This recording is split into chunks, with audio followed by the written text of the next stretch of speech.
이 시간 우리 하나님 말씀 봉독해 올리는 시간 갖도록 하겠습니다. 오늘 말씀은 사도행전 8장의 말씀입니다. 1절에서 40절까지의 말씀인데요. 오늘도 긴 말씀이어서 고민을 잠시 했습니다만 40절까지 읽어보기로 결단했습니다. 좀 긴 말씀이지만 이야기로 되어 있습니다. 또 이때 아니면 언제 여러분 성경을 읽겠습니까? 라는 마음으로 사도행전 8장 1절에서 40절까지 하나님 앞에 봉독해 올리겠습니다. 8장 1절입니다. 사울은 그가 죽임당함을 마땅히 여기더라. 그날에 예루살렘에 있는 교회에 큰 박해가 있어 사도 외에는 다 유대와 사마리아와 모든 땅으로 흩어지니라. 경건한 사람들이 스데반을 장사하고 위하여 크게 울더라. 사울이 교회를 잔멸할세 각 집에 들어가 남녀를 끌어다가 옥에 넘기니라. 그 흩어진 사람들이 두루 다니며 복음의 말씀을 전할세 빌립이 사마리아 성에 내려가 그리스도를 백성에게 전파하니 무리가 빌립의 말도 듣고 행하는 표적도 보고 한 마음으로 그가 하는 말을 따르더라. 많은 사람에게 붙었던 더러운 귀신들이 크게 소리를 지르며 나가고 또 많은 중풍병자와 못 걷는 사람이 나으니 그 성에 큰 기쁨이 있더라. 그 성에 시몬이라는 사람이 전부터 있어 마술을 행하여 사마리아 백성을 놀라게 하며 자칭 큰 자라 하니 낮은 사람부터 높은 사람까지 다 따르며 이르되 이 사람은 크다 일컫는 하나님의 능력이라 하더라. 오랫동안 그 마술에 놀랐으므로 그들이 따르더니 빌립이 하나님 나라와 및 예수 그리스도의 이름에 관하여 전도함을 그들이 믿고 남녀가 다 침례를 받으니 시몬도 믿고 침례를 받은 후에 전심으로 빌립을 따라다니며 그 나타나는 표적과 큰 능력을 보고 놀라니라. 예루살렘에 있는 사도들이 사마리아도 하나님의 말씀을 받았다 함을 듣고 베드로와 요한을 보내매 그들이 내려가서 그들을 위하여 성령 받기를 기도하니 이는 아직 한 사람에게도 성령 내리신 일이 없고 오직 주 예수의 이름으로 침례만 받을 뿐이더라. 이에 두 사도가 그들에게 안수하며 성령을 받는지라. 시몬이 사도들의 안수로 성령 받는 것을 보고 돈을 들여 이르되 이 권능을 내게도 주어 누구든지 내가 안수하는 사람은 성령을 받게 하여 주소서 하니 베드로가 이르되 네가 하나님의 선물을 돈 주고 살 줄로 생각하였으니 내 은과 내가 함께 망할지어다.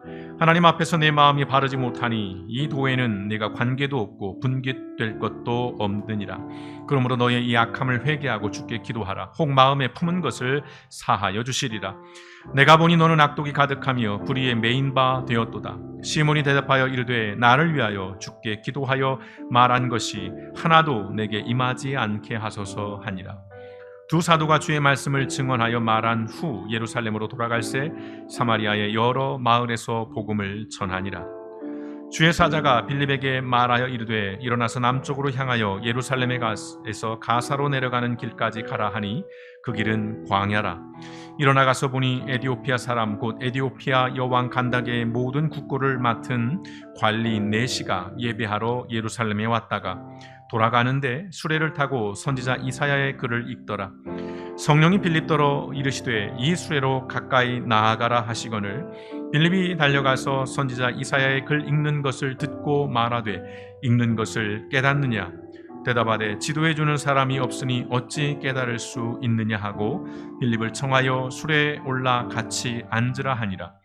읽는 성경 구절은 이것이니 일러스되 그가 도살자에게로 가는 양과 같이 끌려갔고 털 깎는 자 앞에 있는 어린 양이 조용함과 같이 그의 입을 열지 아니하였도다.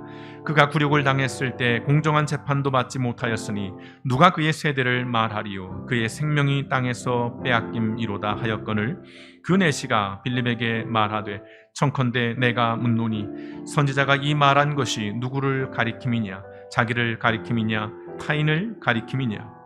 빌립이 입을 열어 이 글에서 시작하여 예수를 가르쳐 복음을 전하니 길 가다가 물 있는 곳에 이르러 그 내시가 말하되 보라 물이 있으니 내가 침례를 받음에 무슨 꺼리낌이 있느냐. 이에 명하여 수레를 멈추고 빌립과 내시가 둘 다 물에 내려가 빌립이 침례를 베풀고 둘이 물에서 올라올새 주의 영이 빌립을 이끌어 간지라. 내시는 기쁘게 길을 가므로 그를 다시 보지 못하니라. 빌립은 아소도에 나타나 여러 성을 지나 다니며 복음을 전하고 가이사랴에 이르니라. 아멘.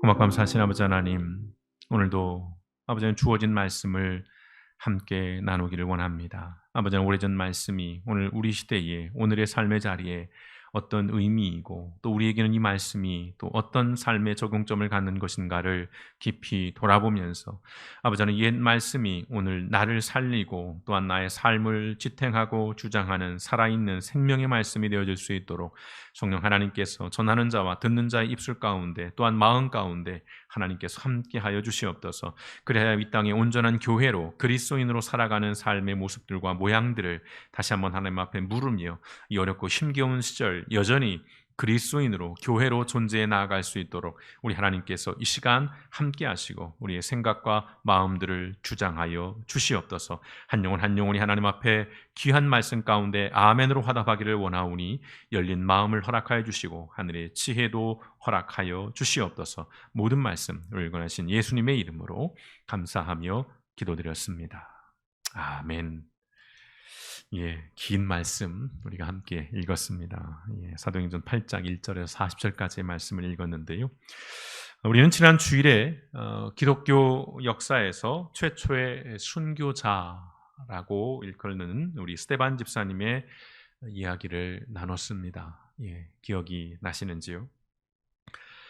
세상적인 관점에서 보자면요, 세상적인 가치, 세상적인 입장에서 보자면 스데반 집사님의 인생은 사실은 실패한 인생이라고 할 수 있습니다. 조심스러운 말씀이지만 신앙적인 관점에서도 사실은 그렇게 보입니다.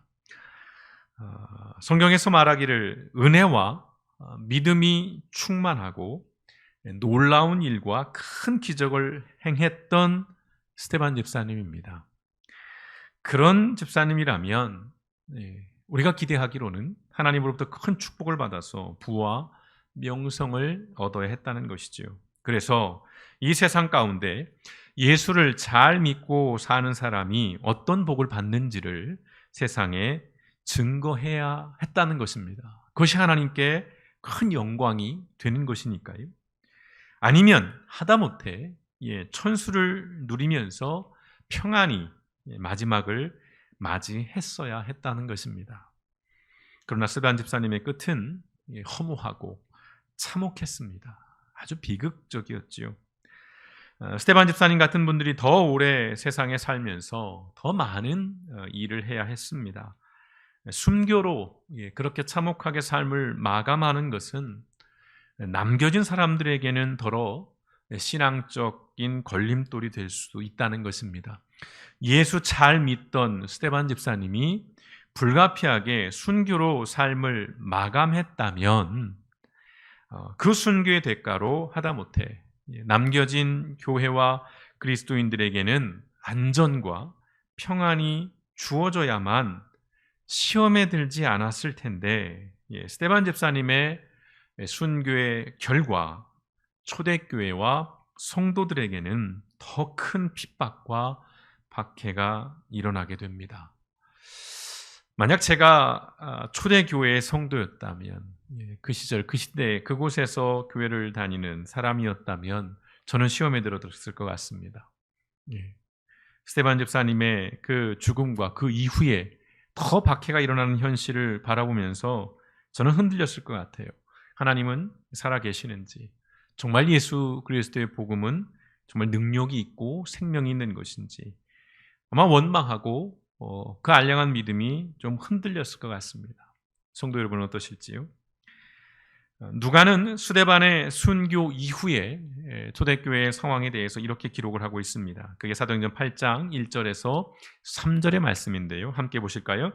사울은 스데반이 죽임당한 것을 마땅하게 여겼다. 어디에도 후회가 없습니다. 당당한 것입니다. 살인을 저질렀음에도 불구하고요. 그날에 예루살렘 교회에 큰 박해가 일어났다. 더 큰 박해가 일어나게 된 것입니다. 그래서 사도들 이외에는 모두 유대 지방과 사마리아 지방으로 흩어졌다. 경건한 사람들이 스데반을 장사하고 그를 생각하여 몹시 통곡하였다. 그런데 사울은 교회를 없애려고 날뛰었다. 무시무시한 모습이죠. 그는 집집마다 찾아 들어가서 남자나 여자나 가리지 않고 끌어내서 감옥에 넘겼다. 그림이 그려지시죠? 사울은 스데반의 죽음을 당연한 것으로 여겼어요. 오히려 더 악한 모습, 더 잔인한 모습으로 그리스도인들에게 핍박을 가하고 있는 것을 봅니다. 남겨진 교회와 성도들의 상황은 그야말로 최악이었다는 것입니다. 우리의 삶의 현실이 이와 같다면, 우리의 신앙의 환경이 이와 같다면 우리는 어땠을까요? 여전히 하나님을 신뢰하면서 예수님에 대한 믿음의 변함이 없었을까요? 신앙의 여정에서 사실 우리는 이런 현실과 자주 마주하게 됩니다. 그러면서 이런 의문을 갖게 되죠. 아니, 이런 때는 이래야 하는 거 아니야. 내가 예수를 믿는데, 우리가 교회를 다니는데, 살아계신 하나님이라면, 정말 우주 만물을 지으신 하나님이라면 이럴 수는 없는 거잖아. 하나님이 살아계신다면 어떻게 나에게, 우리에게 이럴 수가 있지? 예수 믿는 것이 과연 의미가 있을까? 이런 의문들, 이런 물음들을 끊임없이 하게 될 것입니다. 성도 여러분, 이런 의문들, 이런 질문들, 이런 원망들은 그 자체로서는 잘못된 것은 아닙니다. 누구나 그럴 수 있고 어느 면에서 우리는 그래야 하는 존재이긴 합니다. 다만 문제는 이러한 질문, 의문, 원망의 단계에서 멈춰버린다거나 아니면 결론을 내버린다거나 여기에 문제가 있다는 것이죠. 왜요? 아직 우리의 삶은 끝나지 않았습니다. 무엇보다 우리는 하나님의 뜻을 다 알지 못한다는 것이지요. 최악의 현실과 마주했던 초대교회 성도들은 그러면 어땠을까? 누가는 오늘도 우리에게 놀라운 이야기를 들려줍니다. 사도행전 8장 4절의 말씀입니다. 같이 보실까요? 그런데 흩어진 사람들은 두루 돌아다니면서 말씀을 전하였다. 그야말로 세상이 감당할 수 없는 사람들입니다. 히브리서의 말씀처럼요. 예루살렘에서 쫓겨난 사람들입니다. 삶의 자리를 잃었던 사람들입니다. 목숨을 부지하게 떠났던 사람이에요. 어느 면에서. 더구나 이들이 박해를 피해서 찾아간 이 사마리아 지역은 유대인이 멸시하고 천대하던 지역입니다. 그래서 유대인에 대한 상처와 적개심이 아주 큰 지역입니다. 예루살렘과 비교해서 특별히 더 안전하거나 더 나은 곳이라고 할 수도 없는 곳이에요. 그런 곳에서 초대교회 성도들은 무엇을 했습니까? 하나님을 원망하고 좌절하고 절망하고 자학하고 스스로를 비하하면서 내가 뭐하러 교회를 다녔을까? 내가 뭐하러 예수 믿었을까? 내가 왜 신앙생활을 했을까? 그러지 않았다는 것입니다. 불가피하게 예루살렘을 떠날 수밖에 없었지만 이주한 그곳에서도, 쫓겨온 그곳에서도 그들의 삶은 다르지 않았다는 것입니다. 매우 중요한 포인트죠. 사도행전을 통해서 우리가 계속 확인하고 있는 사실입니다만은 초대교회 성도들에게는 이 상황이나 환경은 사실은 중요한 것이 아니었습니다. 그들은 관심 밖이었어요. 그들은 한결같았습니다. 여러분, 한결같은 사람이 진짜 강한 사람이고 정말 무서운 사람입니다. 여러분 주변에서 더러 만나는 사람들이 있을 것 같은데요. 초대교회 성도들은 언제 어디서든 그들의 일상을 살아냈습니다. 여러분, 다시 말씀드립니다. 언제 어디서든 그들의 일상을 살아냈다는 것입니다. 그 대표적인 인물이 바로 빌립입니다. 오늘 말씀의 주인공입니다. 5절 말씀을 보십시오. 빌립은 사마리아 성에 내려가서 사람들에게 그리스도를 선포하였다라고 말씀합니다. 이런 빌립은 스데반 집사님과 함께 선출된 7명의 집사 가운데 한 사람입니다. 이분도 집사님입니다. 스데반 집사님이 설교자였고 또 순교자였다면 오늘 이 빌립 집사님은 전도자요 선교사라고 말씀을 드릴 수 있을 것 같습니다. 사도행전 8장은 바로 이 전도자요 선교사인 빌립의 이야기를 기록하고 있습니다. 사도행전 8장은 초대교회 역사에서 매우 의미 있는 말씀입니다. 여러분 사도행전 1장 8절을 기억하십니까? 무슨 말씀이었죠? 그러나 성령이 너희에게 내리시면 너희는 능력을 받고 예루살렘과 온 유대와 사마리아에서 그리고 마침내 땅끝에까지 이르러 내 증인이 될 것이다. 아멘. 세번역 성경으로 말씀을 드려서 조금은 어색하시기도 할 것 같습니다. 바로 이 사도행전 1장 8절의 이 말씀, 예수님의 이 말씀이 어떻게 성취되어 가고 있는가를 비로소 확인할 수 있는 말씀이 바로 사도행전 8장입니다. 실패하고 비극적인 삶으로 보여진 스데반 집사님의 순교는 그 결과로서 복음이 드디어 예루살렘을 넘어서 유대와 사마리아로 확장되어 가는 도화선이 되었다는 것입니다. 교회와 성도에 대한 박해는 오히려 복음이 확장되고 교회가 확산되는 결과를 만들어냈다는 것이지요. 우리 시대의 교회와 그리고 우리의 성도님들이 깊이 새겨야 할 이야기입니다. 아니, 우리 목회자들이 먼저 새겨야 할 말씀이 아닐까 싶습니다. 여러분, 기독교 역사에서 교회는 핍박을 수없이 받아왔습니다. 그런데요, 그 핍박을 받을 때마다 교회는 일단 와해되고 무너지는 것처럼 보였지만, 그러나 결과적으로는 더 단단해지고 더 순전해졌습니다. 그리고 사회에 대한 영향력은 더 커졌습니다. 박해를 받을수록이요. 그래서 생각해 봅니다. 지금 우리 시대의 교회가 핍박을 당하고 있다고 주장하는 사람들이 있습니다.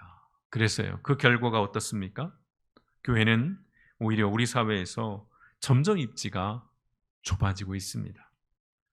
여러분, 죄와 허물로 인해서 당하는 어려움들을 고난이라고 말해서는 안 됩니다.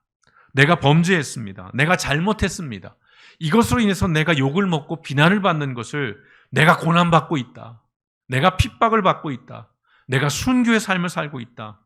이렇게 말해서는 안 된다는 것입니다. 핍박을 함부로 입에 올려서도 안 될 것입니다. 그것은 예수님의 고난, 정말 예수님이 받으셨던 그 고난과 핍박을 모욕하는 것입니다. 또한 복음을 욕되게 하는 것입니다. 교회를 혐오하게 만들 뿐입니다. 성도 여러분, 고난이 축복이 되는 경우는 순전한 믿음이 전제 조건이라는 사실을 우리는 반드시 기억하셨으면 좋겠습니다.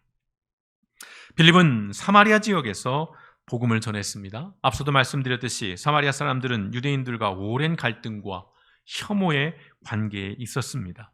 그러나 복음은요, 그런 장벽을, 그런 경계를 허물어 버립니다.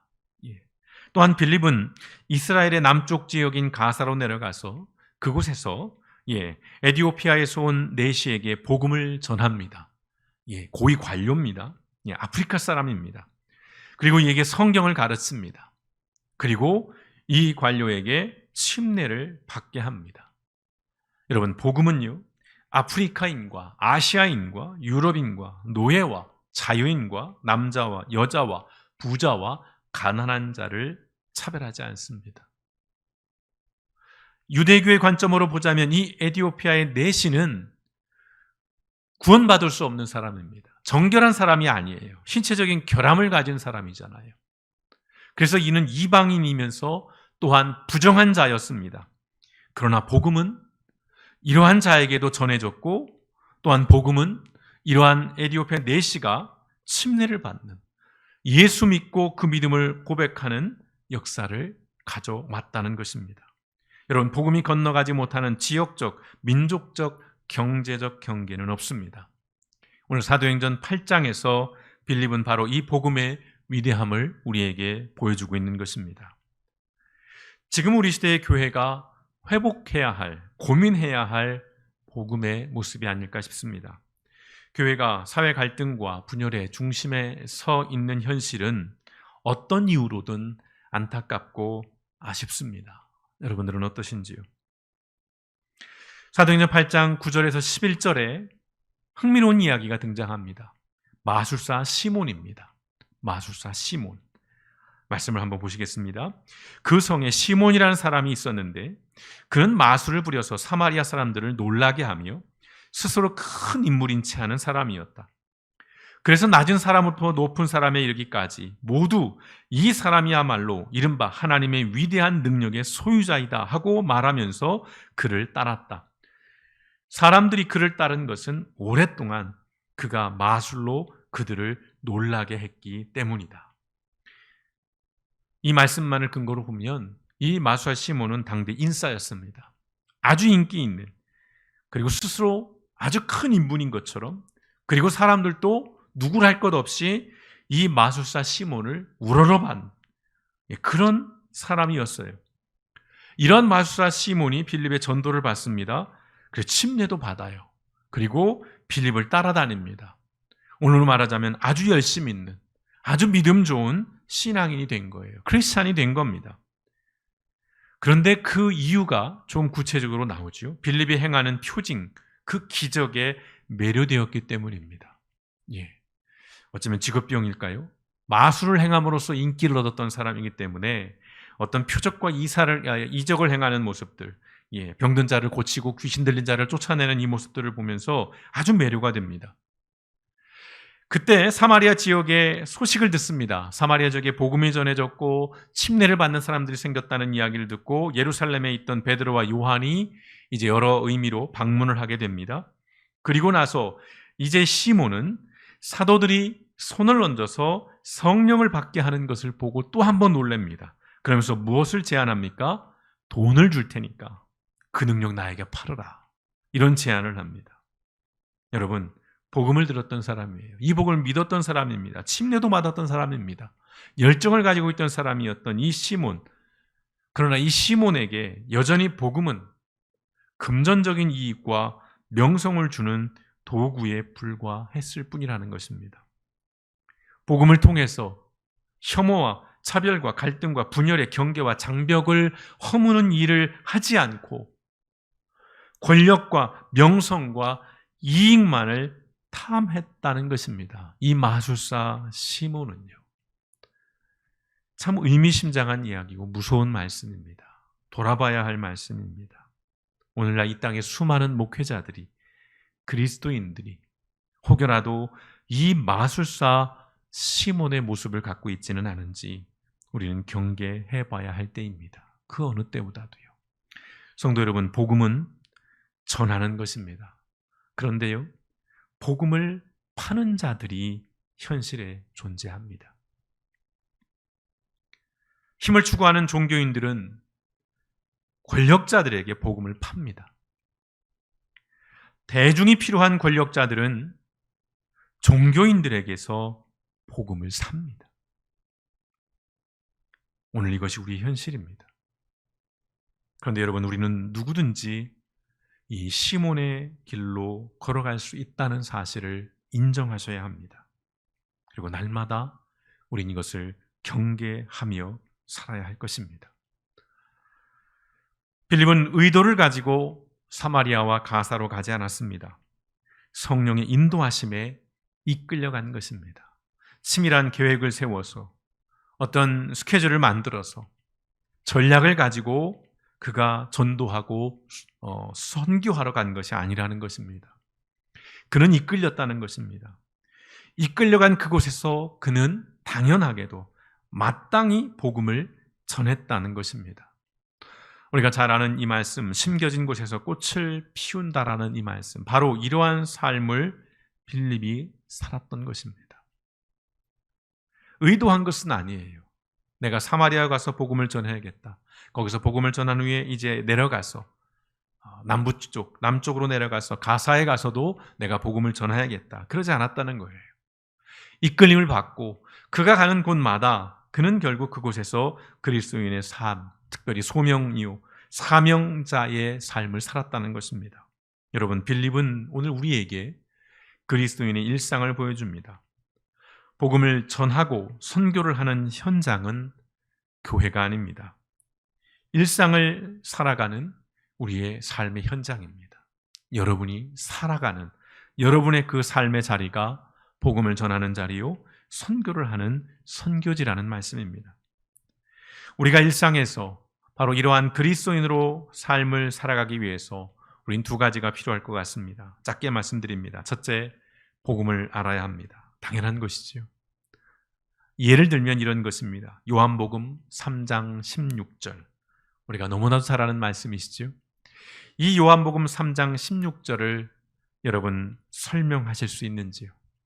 복음을 알고자 하는 이에게, 예수가 누구인지 모르고 전혀 교회, 신앙에, 종교에 관심이 없는 사람에게 바로 이 말씀을 여러분 설명할 수 있는지요?